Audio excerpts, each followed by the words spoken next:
11 दिसंबर से लेकर के आज के दिन तक हमारा तहसील कार्यालय लेके आगे धरना चल रहा है और पड़ाव लगा करके ये तय किया था कि जब तक किसानों के खाते में बकाया फसल बीमा क्लेम का 1 रुपया नहीं आता तब तक हमारा किसानों का जो आंदोलन है वो लगातार जारी है। हमारे अलग अलग गाँव की किसान सभा के साथियों की ड्यूटियाँ लगा करके आंदोलन की शुरुआत की थी। बहुत ही शानदार इस ठंड के अंदर धरना चल रहा है। धरने के दौरान हमारे बीच में 2 बार जिले के अधिकारियों ने आकर के धरनास्थल पर वार्ता की है, बिजली विभाग के एससी ने आकर के बातचीत की है, बीमा कंपनी के जिले के अधिकारियों ने यहाँ धरनास्थल पर पहुंच करके बातचीत की और जिला कलेक्टर ने परसों बुला करके जिला हेडक्वार्टर पर तीनों धरणों के किसान साथियों को बुला करके संयुक्त वार्ता की थी और वार्ता में कुछ इश्यूज के ऊपर हमारी सहमति भी बनी है। लेकिन हमारा जो आंदोलन है वो जब तक किसान के खाते में 1 रुपया फसल बीमा क्लेम का किसानों के खातों में नहीं आ जाता तब तक हमारी लड़ाई जारी रहेगी। अभी लड़ाई में 1 नंबर तो सवाल ये कि 2022 रबी में जिन पटवार मंडलों पर ऑब्जेक्शन लगा है, हमारी लड़ाई की बदौलत सबसे पहले 123 पटवार मंडलों पर ऑब्जेक्शन था। जिस दिन हमने घेराव किया था उस दिन कॉपी पेस्ट की थी कि हमने 64 पटवार मंडलों के ऊपर ऑब्जेक्शन तोड़ दिए, उसके बाद बचे थे 58 और उससे पहले खरीद के जो थे उसमें 21 पटवार मंडलों के ऊपर ऑब्जेक्शन अभी बचा हुआ है, बाकी का 48 का हटा दिए गए। टोटल कुल मिलाकर के 79 पटवार मंडलों के ऊपर अभी भी ऑब्जेक्शन है और उनको अभी कलेक्टर साहब ने मौखिक रूप से ये कहा है कि हमने ऑब्जेक्शन को तोड़ दिया है, लिखित में इस प्रकार का कुछ आया नहीं है कि वो ऑब्जेक्शन तोड़ दिए। अब हमारी ये मांग है कि नंबर 1 ऑब्जेक्शन तोड़ दिए तो जल्द से जल्द किसानों के खातों में पैसा डाला जाए। 2 नंबर 2021 और 22 में जिन काश्तकारों की CHC सेंटर की पॉलिसियां रिजेक्ट हुई थी उनकी रिजेक्शन को बहाल किया जाए और या फिर जिनकी रिजेक्ट हुई थी जिनका कारण है वो किसानों को कारण दिया जाए कि आपकी इस कारण पॉलिसी रिजेक्ट की गई। 10 हेक्टेयर से ज्यादा के काश्तकारों के मामले में ये एक नया जो पचड़ा डाला है कि भाई इस मामले की हम उस तरह जांच कर रहे हैं। हमारे इस इलाके में किसानों की बड़ी जोत है, हर काश्तकार के 10 हेक्टेयर से ज्यादा जमीन मिल जाती है, इसलिए बहुत सारे काश्तकारों की जांच के नाम पर ये जो बीमा रोक रखा है। हमारा निवेदन है कि जल्द से जल्द इस मामले में जो किसान का क्लेम जारी हो। इसके साथ साथ तो जो किसान फौत हो गए उसमें कंपनी ने पहले कहा कि वारिसनामा पेश करो और अभी कंपनी एक नया फॉर्म लेकर के आई कि 272 नंबर धारा के तहत लेकर के आओ, 273 नंबर धारा के तहत लेके आओ, 75 नंबर धारा के तहत लेके आओ।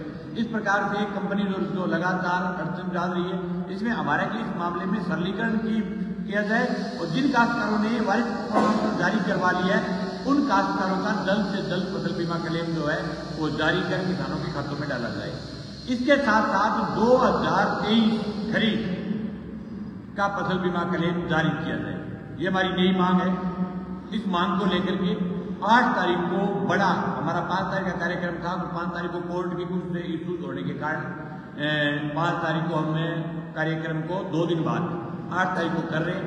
8 तारीख को ऐतिहासिक घेराव होगा और 5, 6, 7 3 दिन तक लगातार हम यहाँ इस क्षेत्र के गाँवों में लगातार मीटिंगें भी करेंगे, सभाएं करेंगे, गाँव में जाकर के लोगों को जागृत करेंगे और ऐतिहासिक जो लोग हैं वो इस आंदोलन में हमारे यहाँ पहुंचेंगे। और निश्चित रूप से मैं धन्यवाद देना चाहूंगा पल्लू क्षेत्र के तमाम किसान साथियों का जिन्होंने पिछले 1 महीने से लगातार इस आंदोलन को लगातार जारी रखा हुआ है। गांव से किसान इस ठंड में आए और लगातार हमारे इस आंदोलन में हमारे साथी केशव पंचाली है, हमारे साथी राजेश बिजारनिया, हमारे और विभिन्न गाँव के किसान साथी जो परमानेंटली धरने पर लगातार मौजूद रहते हैं। ये तमाम साथियों की लगातार प्रयास के कारण, संघर्ष के कारण हमारा तो धरना चल रहा है। और पिछले 1 महीने के दौरान मैं पल्लू के विशेष तौर से पत्रकार साथियों को भी धन्यवाद ज्ञापित करना चाहूँगा कि उन्होंने कलम का असली जो उपयोग होता है वो उपयोग ये कि कलम का काम होता है कि जनता की आवाज़ को उठाए और आपने प्रेस के साथियों ने अपनी कलम के माध्यम से किसान की आवाज़ को लगातार बुलंद किया है और यहाँ के तमाम व्यापारिक संगठनों ने, सब लोगों ने फोन करके इस आंदोलन में हमारा अलग अलग प्रकार से समर्थन किया है और मैं तमाम समर्थन करने वाले लोगों को धन्यवाद ज्ञापित करना चाहूँगा। अभी एक जो बात है कि जो DLMC की जो मीटिंग हुई थी उस दिन हमारी वार्ता के बाद उन्होंने कहा था कि हमें जो है वो PNB बैंक की जो जितनी भी पॉलिसियां रिजेक्ट है, PNB बैंक यहाँ के भी बहुत सारे काश्तकार हैं जिनके राउटर में PNB बैंक में उसके लिए 13,000 पॉलिसियां थी जिनको रिजेक्ट माना गया था। लेकिन इसमें कलेक्टर साहब ने इस पूरे प्रकरण में जांच करके जो 13,540 में 4600 के आसपास पुलिसों को अनुमोदित करके उनका क्लेम भुगतान कर दिया गया है। 2457 जो पुलिस हैं उनकी जांच चल रही है। उनको कलेक्टर साहब ने कहा है कि तुरंत इसकी जांच करके 10 दिनों के अंदर विच इन 10 डेज 10 दिनों के अंदर किसानों के खातों में डाला जाए। और बाकी जो बच गई जो 6000 के आसपास की पुलिसियां, उनके लिए ये फैसला किया है कि भाई जो जिस खसरे के लिए जो कंपनी ने माना कि खसरा एक्स्ट्रा होने के कारण उन्होंने पुलिस को रिजेक्ट किया था, तो 15 दिवस के अंदर AIC कंपनी को कहा गया है कि खसरा सही मानते हुए जिनका खसरा सही है उनको 15 दिवस के अंदर जो पेमेंट है वो किसानों के खातों में डाला जाए।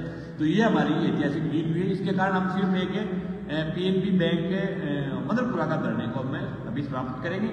नोर का धरना और यहाँ पल्लू का धरना है, ये दो लगातार दोनों धरने भी जब तक किसान के खाते में 1-1 रुपया नहीं आता।